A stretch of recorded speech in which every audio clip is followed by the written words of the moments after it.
사드락과 메삭과 아벳느고 그 금신상에게 절할 수밖에 없는 아주 무서운 그런 분위기 속에서도 그들은 하나님에 대한 신앙의 단호함을 가지고 절하지 않았습니다.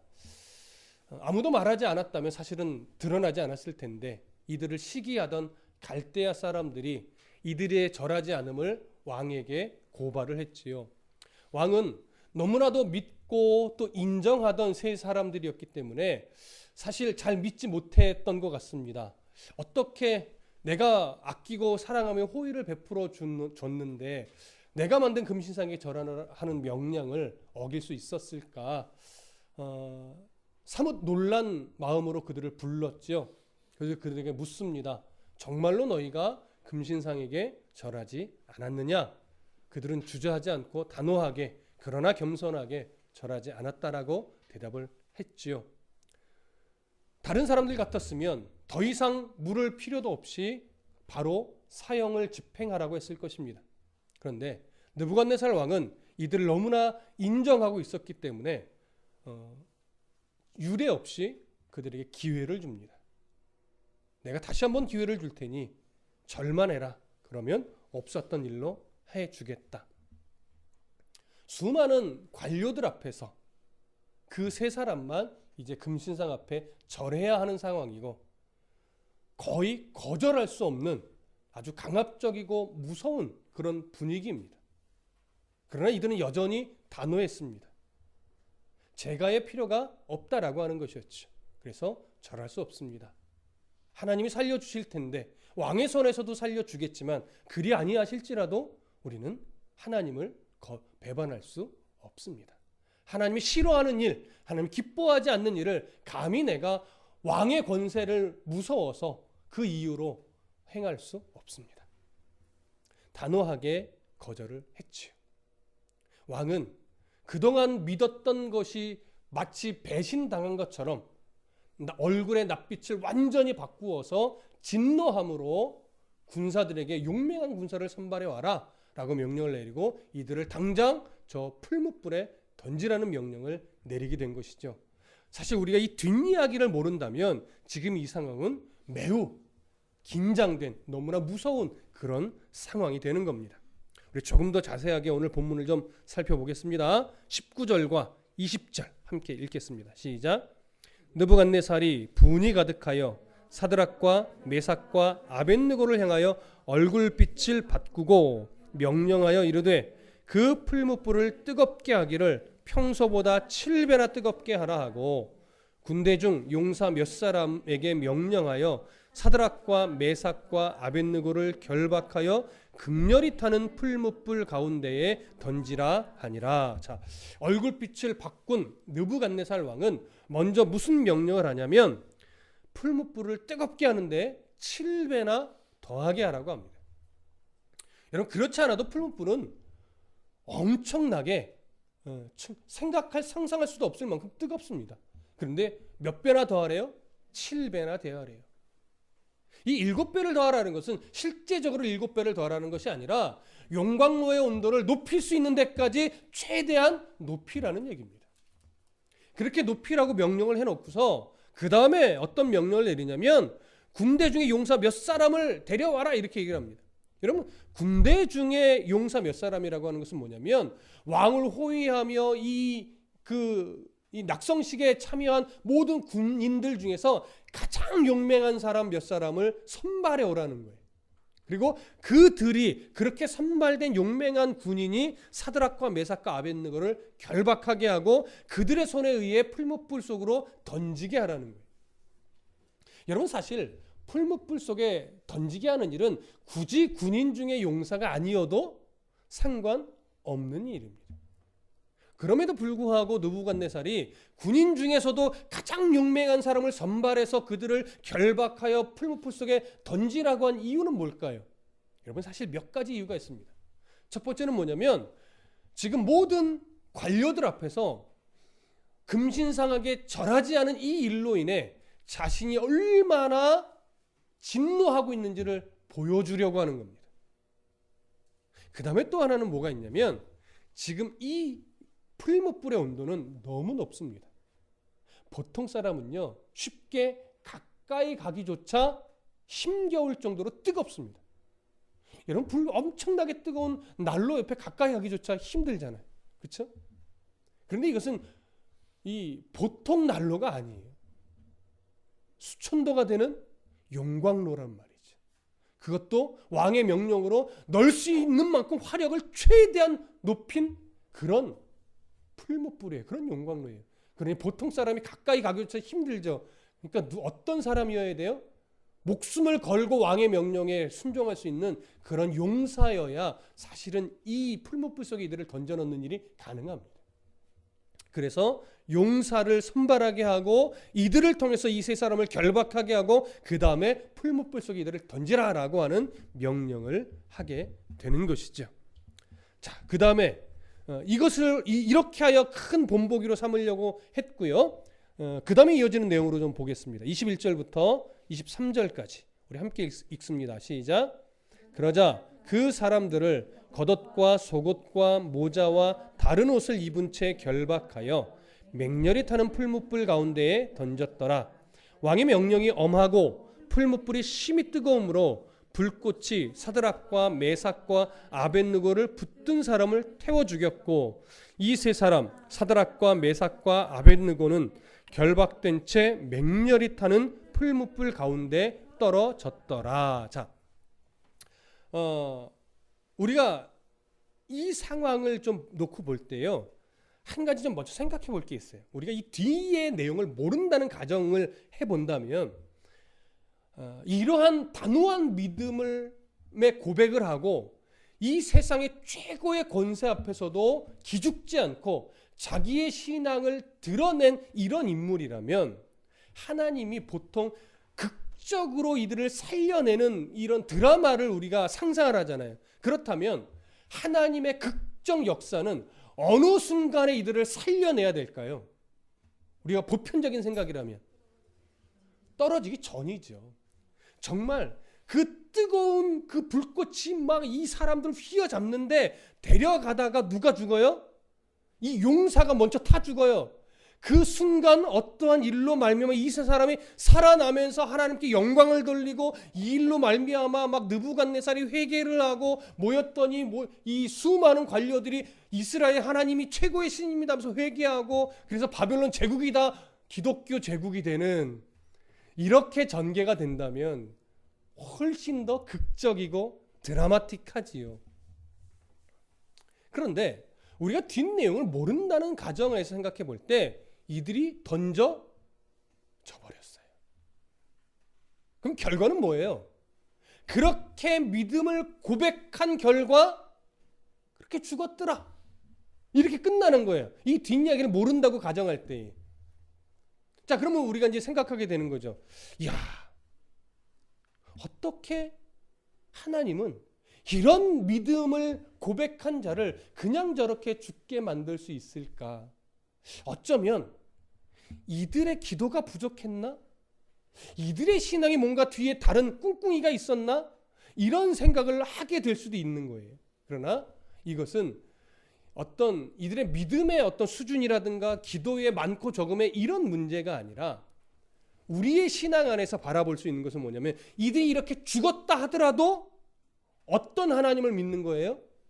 이들이 죽는 과정을 통해서도 하나님은 자기의 영광을 드러내고 자기의 뜻을 이루시는 하나님이더라. 이런 하나님을 보게 하고자 하는 거죠. 그래서 그들이 그렇게 그 모습으로 죽게 하는 것이 하나님의 뜻이었음을 우리는 뭐 해야 돼요? 인정해야 되는 거죠. 이런 하나님을 인정할 수 있는 것이 어떤 신앙이냐? 오늘 본문 안에 담겨있는 그리 아니하실지라도의 신앙인 거예요. 근데 우리는 이들처럼 그리 아니하실지라도를 고백하지만 마음 한켠에는 어떤 하나님이길 원해요? 이런 극적인 순간에 살려내시는 뭔가 이 드라마틱함을 좀 맛보고 싶은 이런 식의 기대를 한쪽에 갖고 있는 신앙이란 말이에요. 그래서 그리 아니하실지라도는 이 기도를 조금은 멋들어지게 하려고 합니다. 앞 시간에도 우리가 나눴듯이 그리 아니하실지라도 얼마나 신앙인이라면 저런 기도를 하네. 하지만 그 뒤에는 뭐예요? 그러니 하나님, 내가 이렇게 고백했으니 저도 상상하지 못할 이 멋진 드라마틱한 일로 말미암아 모든 문제를 뭐 해달라고요? 해결해달라고요. 요 뒤를 살짝 감추고 있는 것이 우리예요, 사실은. 그런데 오늘 여기까지 볼 때 우리 하나님은 어떤 하나님이셔요? 그렇게 허무한 듯 죽는다 할지라도 하나님, 그것을 통해서 하나님이 이루고자 하는 일이 있기 때문이고, 그것을 통해서라도 하나님이 드러내고 싶은 일이 있기 때문이다. 그러니까 우리 안에 뭘 자꾸 없애야 돼요? 요 순간에 하나님이 살리시겠지, 이런 우리 식의 기대, 그걸 가지고 자꾸 이 상황을 보려고 하는 이런 습성들을 사실은 없애야 됩니다. 그러나 이런 것이 쉽지는 않지요. 자, 어찌됐건 이런 상황 속에서 결국 그들은 던져졌는데, 오늘 성경이 무슨 설명을 하나 붙이냐면, 그 사람들이 겉옷과 속옷과 모자와 다른 옷을 입은 채 결박하였다라고 해요. 그러니까 이렇게 모든 관복을 입은 채로 풀무불 가운데 던져졌다는 거죠. 근데 사실 본래요, 고대 이 근동에서는요, 사형수를 사형할 때 그 사형 직전에 먼저 뭘 할까요? 옷을 다 벗겨요. 여러분, 로마 제국 시대에 예수님과 죄인들이 십자가에 달리기 전에 어떤 과정이 있었습니까? 옷을 다 벗기고 그래서 막 서로 나눠 가지려고 하는 이런 장면을 보죠. 그게 원래 사형수들에게 있는 기본적인 절차예요. 근데 지금 옷을 안 벗기죠. 이것은 뭘 보여주는 거냐면, 느부갓네살의 이 분노가 너무 극심해져서 이런 과정을 다 생략하고 빨리 죽여버려라, 빨리 본때를 보여줘라, 지금 이런 상황이 벌어진 거예요. 그래서 풀무불 가운데 던지려고 했는데 오히려 누가 먼저 죽어요? 그 선발된 용사들이 먼저 죽어요. 이 풀무불의 온도가 어느 정도였는지 우리가 가늠해 볼 수 있는 상황입니다. 결국 그렇게 해서 결박된 채 풀무불 가운데 던져졌습니다. 자, 그러면 이 던져진 장면, 그리고 이들이 던져지기 전에 먼저 이 용사들이 그 불꽃에 타 죽었던 장면은 뭘 우리에게 한 가지를 보여주느냐? 느부갓네살의 의도대로 이 세 친구들, 사드락과 메삭과 아벳느고는 탈출의 가능성이 전혀 없는 상황이다. 그리고 또 하나, 어떤 신도 이들을 구원할 수 없는, 구원이 불가능한 어떤 신도 개입할 수 없는 상황이다. 이걸 보여주는 거예요. 누구의 기대 속에? 느부갓네살의 기대 속에. 이 상황이 어떻게 전개되는가 더 이어서 보시죠. 24절 25절 함께 읽습니다. 시작. 그때에 느부갓네살 왕이 놀라 급히 일어나서 모사들에게 물어 이르되, 우리가 결박하여 불 가운데 던진 자는 세 사람이 아니었느냐 하니, 그들이 왕에게 대답하여 이르되, 왕이여 옳소이다 하더라.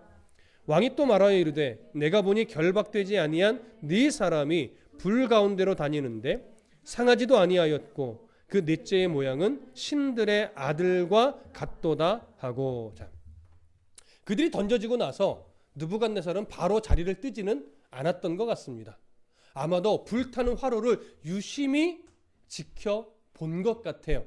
왜냐하면 그들이 확실하게 죽었다는 증거가 나오면 모든 관료들에게 본보기가 될 것이고, 아마도 느부갓네살의 입장에서는요, 혹시나 하는 생각이 들었을 거예요. 왜요? 이스라엘 하나님의 능력이 어떤 능력인지를 알고 있기 때문에 혹시나 이 상황 속에서도 저들의 하나님이 저들을 구원하시나? 이런 혹시나 하는 생각 때문에 자리를 쉽게 못 든 거죠. 그래서 지켜봤는데 정말 깜짝 놀랍니다. 오늘 본문에 나온 대로 분명히 세 사람을 던졌는데 그 불꽃 안에서 몇 사람이 움직여요? 네 사람이 움직여요. 근데 불에 타면서 고통스러운 몸부림이 아니라 너무나 편안한 움직임인 거죠. 마치 자기 안방에 있듯이 이런 편안한 움직임이 보이는데, 또 하나 더 놀란 것은 뭐냐면 그 중에 한 사람의 모양이 그냥 평범한 사람 같지 않은 거예요.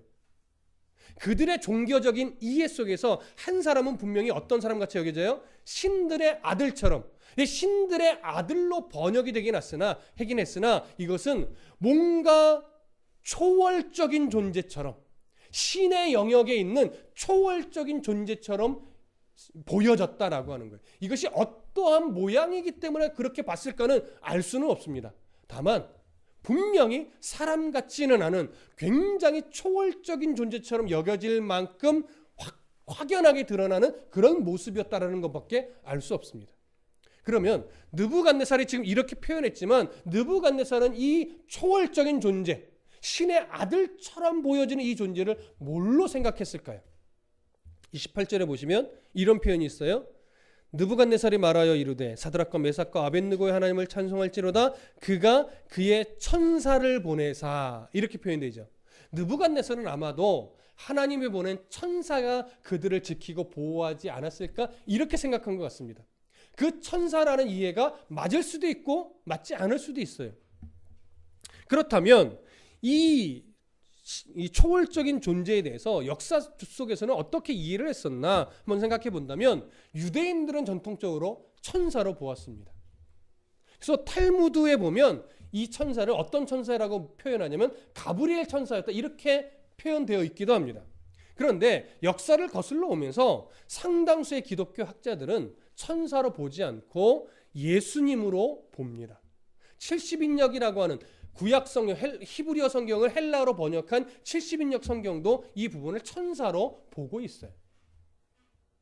그리고 초대교회 시대의 사도들도 예수님으로 보았습니다.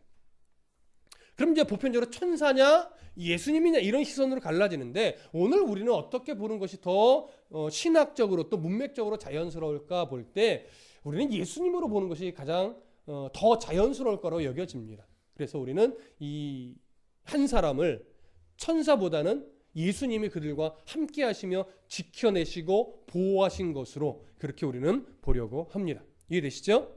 자, 조금 더 이어갈게요. 26절과 27절 함께 읽습니다. 시작. 느부갓네살이 맹렬히 타는 풀무불 아귀 가까이 가서 불러 이르되 지극히 높으신 하나님의 종 사드락과 메삭 아벳느고야 나와서 이리로 오라 하매 사드락과 메삭과 아벳느고가 불 가운데서 나온지라. 자, 너무나 놀란 느부갓네살은 느낌이 딱 오죠. 아, 저들의 신이 저들을 지켜냈구나. 느부갓네살은 뭐 천사를 보냈다고 이해를 했겠지만 어찌됐든 누가 지켜내신 거예요? 결과적으로는 그들의 하나님이 지켜내신 거죠. 그래서 그가 갈 수 있는 최대한 풀무불 가까이에 가서 그 화로에 대고 말합니다. 사드락과 메삭과 아벳느고야 이리로 나아오라. 그랬더니 그 왕 앞으로 또 왕과 함께 그 풀무불 앞으로 모인 여러 측근들 앞으로 더 멀리 보면 멀리서 이 장면을 바라보고 있는 여러 수많은 관료들 앞에서 앞으로 이 사드락과 메삭과 아벳느고가 여유 있게 걸어 나옵니다. 네, 걸어 나오는데 그 모습이 어떻다라고 성경이 표현하고 있냐면 그들의 몸이 해하지도 않았고 머리털도 그을리지도 않았고 겉옷도 빛이 변하지도 않았대요. 불에 탄 냄새도 없대요. 자, 뭐만 타버렸을까요? 그들을 결박했던 밧줄만 타버렸겠죠. 그리고 옷은 그 밧줄이 타서 묻었던 재의 흔적도 없고 머리털 하나 그을린 적도 없고 마치 자기 집 안방에서 지금 옷을 말끔하게 차려입고 나온 것 같은 그런 모습을 하고 있었던 겁니다. 자, 갈대아인들은 분명히 금신상에게 절하지 않은 이 신앙적 문제를 무엇으로 왜곡시켰어요? 정치적인 문제로 왜곡시켜서 이 세 사람을 죽이려고 했어요. 왕도 그들의 모사에 넘어가서 죽여라 명령했어요. 근데 하나님은 이렇게 정치적으로 왜곡된 이 문제를 오히려 느부갓네살의 입을 통해 신앙적으로 다시 바꿔서 하나님 자신을 드러내버렸습니다. 이들을 구원해내시는 하나님의 전능하심만 그 모든 관료들 앞에서 나타내 보이신 겁니다.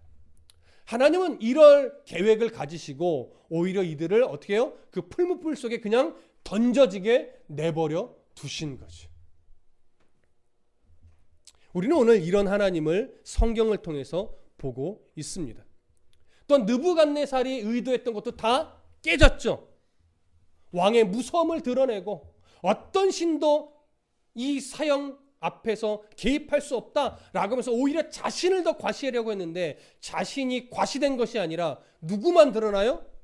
하나님만 드러났죠. 하나님의 전능하심만 드러났죠. 그런 하나님을 믿음으로 끝까지 붙들었던 사드락과 메삭과 아벳느고의 믿음만 이 자리에서 드러나 버렸던 겁니다. 여러분, 우리는 이것이 하나님의 방법이라는 것을 오늘 성경을 통해서 명확하게 보고 있는 중에 있습니다. 자, 28절 이어서 보시죠. 함께 읽습니다. 시작. 느부갓네살이 말하여 이르되 사드락과 메삭과 아벳느고의 하나님을 찬송할지로다. 그가 그의 천사를 보내사 자기를 의뢰하고 그들의 몸을 바쳐 왕의 명령을 거역하고 그 하나님 밖에는 다른 신을 섬기지 아니하며 그에게 절하지 아니한 종들을 구원하셨도다. 느부갓네살의 입술을 통해서 하나님의 이 전능하심이 찬송되었습니다. 이 세 친구들의 믿음이 선포되었습니다. 여전히 아쉬운 것은 뭐예요?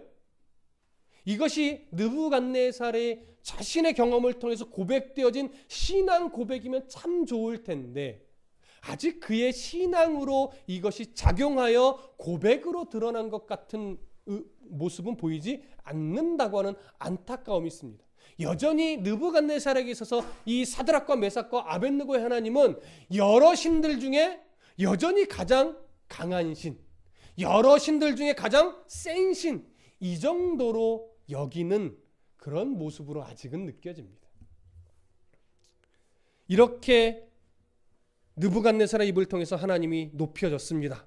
근데 여기서 끝나지 않고 느부갓네살은 온 제국의 조서로 그러니까 왕의 명령서로 모든 백성이 읽고 들을 수 있도록 하나님을 높이는 이 공문서를 말하자면 공식적으로 보내게 됩니다. 자, 29절 30절 함께 읽습니다. 시작.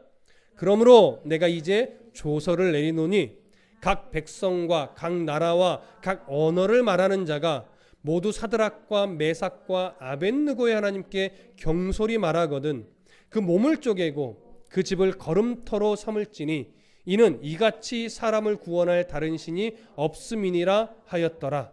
왕이 드디어 사드락과 메삭과 아벳느고를 바벨론 지방에서 더욱 높이니라. 자, 이 조서의 내용이 그러니 모두가 이제 다른 신을 버리고 이 사드락과 메삭과의 아벳느고의 하나님만을 섬겨라. 나도 그 하나님을 섬기겠노라. 이런 조서였으면 얼마나 좋았을까요? 그것이 아니라 결국 초점은 뭐예요?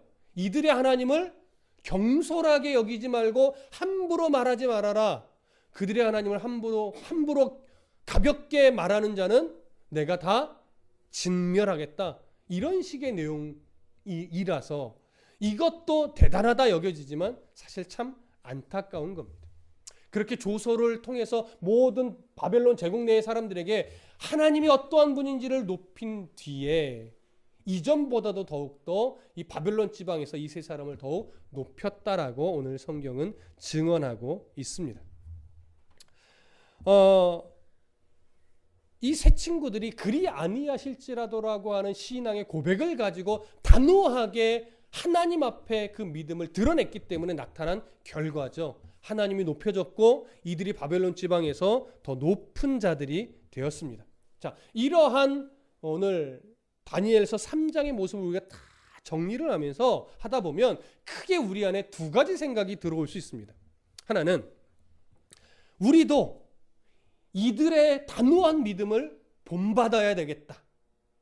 그러면서 한 가지 또 무슨 생각을 하게 돼요? 그래서 하나님 앞에 이들처럼 좀 높임을 받았으면 좋겠다. 세상 속에서. 자, 이런 생각을 갖게 돼요. 이 자리에 있는 우리 청소년들이 이러한 신앙을 본받았으면 좋겠습니다. 제 아들도 이런 신앙을 본받았으면 좋겠습니다. 근데 저부터도 그러면서 한쪽에 무슨 생각을 은연중에 가져요? 그래서 이 세상 가운데 이들처럼 우리 아들들이 높임을 받았으면 좋겠다 라는 생각을 이걸 뺄 수가 없어요. 부모된 입장에서 어떻게 이왕이면 이런 단호한 믿음을 배우지만 그 믿음과 함께 하나님이 이들을 높이셨듯이 우리 자녀들도 높여주셨으면 하는 바람을 어떻게 뺄 수 있겠습니까? 그것이 틀렸다 이거는 아닙니다. 그러나 우리가 더 정확하게 봐야 하는 것은 뭐예요? 그 뒷부분. 높여주시든 낮춰주시든 이 부분은 사실은 이 세 친구들에게 주어진 가장 큰 복은 아니라는 거예요. 그건 이들이 가장 큰 복을 누리고 있음에 대한 가시적 증거로서 그 당시에 하나님이 주신 하나의 덤과 같은 복일 뿐이지, 이 세 친구들이 누리고 있는 가장 큰 복은 뭐예요? 내가 그 하나님을 온전하게 믿고 있다. 그리고 그 믿음을 지켜내고 있다. 이 사실이 그들에게 있어서 가장 큰 복이지, 그로 인해서 어떻게 되었느냐는 사실 진짜 큰 복은 아니라고 하는 거죠. 오늘 믿음의 걸음을 걷고 있는 우리들도 사실은 동일합니다. 우리에게 있어서 가장 큰 복은 뭡니까? 하나님이 예수 그리스도의 십자가의 보혈의 은혜를 나에게, 우리 가정에게, 우리 자녀들에게 그 복을 주셔서 믿음의 자녀로 오늘 살아가고 있다라고 하는 이 사실이 사실은 가장 큰 복이죠. 그리고 이들이 이 구원의 하나님을, 아직 뭐 정도는 좀 낮을지 모르나 이 구원의 하나님을 인정하며 오늘도 한 걸음씩 살아가고 예배를 소홀히 여기지 않고 있다라고 하는 이 사실이 사실은 가장 큰 복을 누리고 있다라고 하는 증거란 말이에요. 그런데 자꾸 우리는 이 복의 가치를 무엇보다 더 낮게 보는 경향이 있어요. 잘 되는 복, 뭔가 성공하는 복, 뭔가 출세하는 복보다 지금 내가 구원의 백성으로서 삶을 살아가고 있는 이 복이 더 마치 좀 작은 복처럼, 별것 아닌 복처럼 이렇게 여긴단 말이에요. 흔히들 비유하는 것처럼 공기 없으면 살 수 없는 우리가 공기의 가치를 잘 모르듯이, 이미 구원의 백성으로 지금 이 순간을 살아내고 있는 이 자체가 얼마나 큰 복인데, 우리는 이 복의 가치보다 그 뒤에 뭔가를 더 주실 때만 기뻐하는 이런 연약함을 우리가 갖고 있다라고 하는 것이죠. 우리가 그런 신앙으로 가지 않고, 가능하면 오늘 이들을 통해서 어떤 복이 가장 큰 복임을 배워야 돼요. 내가 지금 구원의 은혜를 받았고 구원의 백성으로 살고 있고 구원받은 자로서 신앙을 그래도 세상 가운데 타협하지 않고 내가 지켜내고 있고 그것의 가치를 알고 있다라고 하는 이 사실이 가장 큰 복을 누리고 있는 증거다라고 하는 이 사실을 놓치지 말자는 거죠. 이해되십니까? 그렇게 가십시다. 우리 청소년들도 마찬가지예요. 여러분들이 지금 가장 큰 복을 누리고 있는 것이고 앞으로 내가 이 가장 큰 복을 누리는 이 소중함을 잃어버리지 않기를 축복합니다. 자, 이제 이들의 이야기 속에서 이 다니엘서 3장을 통해서 우리가 한 가지 더 이제 생각하게 되는 것이 있어요. 뭐냐면 어떻게 이들처럼 믿음으로 죽을 수 있을까? 과연 내가 이런 상황이라면 이들처럼 죽기까지 믿음을 포기하지 않고 지켜낼 수 있을까? 라고 하는 물음이죠. 자, 이 물음 앞에 나는 죽을 수 있어 라고 단호하게 말할 수 있는 분, 아마 있다고 하면 제가 볼 땐 거의 100% 거짓말입니다. 저도 그렇게 못합니다. 그래서 그러다 보니까 어떤 생각까지 가냐면 꼭 그렇게까지 믿어야 돼? 그렇지 않아요?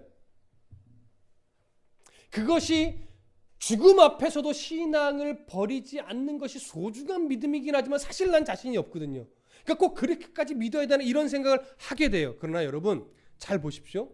이 세 친구들처럼 순교의 믿음을 가져야 한다라고 하는 사실은 알지만 그 사실 자체가 우리에게 요구되어지고 그럴 수 있냐라고 뭔가 자꾸 묻는다면 사실 우리에겐 엄청난 부담으로 작용할 수밖에 없습니다.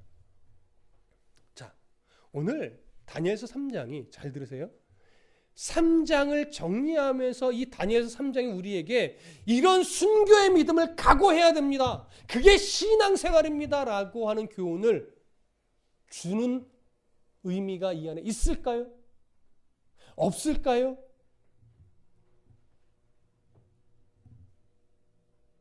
오늘 이 본문은요, 사실 우리에게 그러한 순교의 각오를 요구하지 않습니다. 자, 왜 요구하지 않느냐? 이유가 있어요.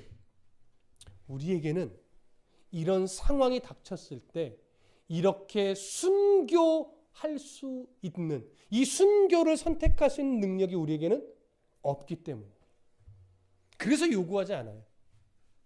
자, 그런데 여기서 끝나면 안 돼요. 그런데 여러분 정말 우리가 어떤 상황에서 신앙을 선택할래? 죽음을 아니 이건 말이 안 되는 거죠. 신앙을 선택하고 죽을래? 아니면 신앙을 포기하고 살래? 라고 칼을 들이대거나 총을 들이댈 때 여러분 신앙을 버릴 것 같으십니까? 죽음을 선택하실 것 같으십니까? 지금은 자신 없으시죠? 제가 예언을 해볼게요. 여러분들의 대부분은 죽음을 선택합니다. 분명히 저는 좀 전에 그랬어요. 여러분들 우리에게는 죽음을 선택할 신앙의 용기, 능력 없다라고 말씀드렸어요. 그래서 이 성경이 오늘 우리에게 순교의 신앙을 요구하지 않는다고 말씀드렸어요. 저도 자신이 없기 때문에. 근데 그 상황이 닥치면 저도 죽음을 선택할 겁니다. 여러분도 죽음을 선택할 겁니다. 왠지 아십니까? 내게 그럴 능력이 있어서가 아닙니다. 그 순간 하나님이 우리를 붙잡으실 거기 때문에 그렇습니다. 나는 할 수 없는데 하나님이 그 순간 우리에게 죽음을 선택할 수 있는 믿음의 용기를 주신단 말이에요. 그럴 때 할 수 있는 거예요. 이 세 친구가 자기들의 믿음으로 그리 아니하실지도를 고백하고 자기들의 믿음으로 죽음을 선택했다고 보십니까? 풀무불 가운데 이미 누가 있었어요? 예수 그리스도가 있었어요. 그 예수 그리스도가 풀불 속에 떨어졌네 내가 살려야지 하고 그 순간 기회를 시간을 놓치지 않기 위해서 잽싸게 따라 들어간 걸까요? 안 타게 하려고? 아니요. 그 예수님은요. 그 하나님은요. 이미 이전에도 그들과 함께 동행했지만 그들이 느부갓네살 앞에 딱 섰을 때 그의 두려움을 붙잡아주고 그의 입술을 붙잡아주고 그의 신앙을 붙잡아주니까 그들의 입술에서는 뭐가 나와요? 그리 아니하실지라도 내가 하나님을 배반할 수 없습니다. 그래서 그 불 가운데 떨어질 용기를 가질 수 있었던 거예요. 누구 때문에? 여전히 함께 하셨던 하나님 때문에. 그래서 우리는 순교할 수 없는데 그 상황이 되면 하나님이 우리의 신앙을 붙드셔서 순교의 신앙을 보일 수 있는 은혜를 주시는 겁니다. 우리가 믿는 신앙은 바로 이겁니다. 나를 그렇게 붙잡으실 하나님, 나를 그렇게 외면하지 않고 견고하게 세워주실 하나님, 나는 여전히 연약하고 나는 할 수 없는데 나를 붙들어 믿음의 사람으로 끝내 세우실 하나님. 이 세 친구들의 모습은 바로 그렇게 붙들어 주신 하나님을 보여주는 겁니다. 그렇게 지켜내신 하나님을 보여주는 겁니다. 그래서 오늘 우리가 이 세상을 믿음으로 살아갈 용기를 얻는 건 이때 지켜주셨던 하나님은 오늘 우리도 지켜주고 계시며 여전히 지켜주실 것이기 때문에 그래서 우리가 믿음의 용기를 낼 수 있는 겁니다.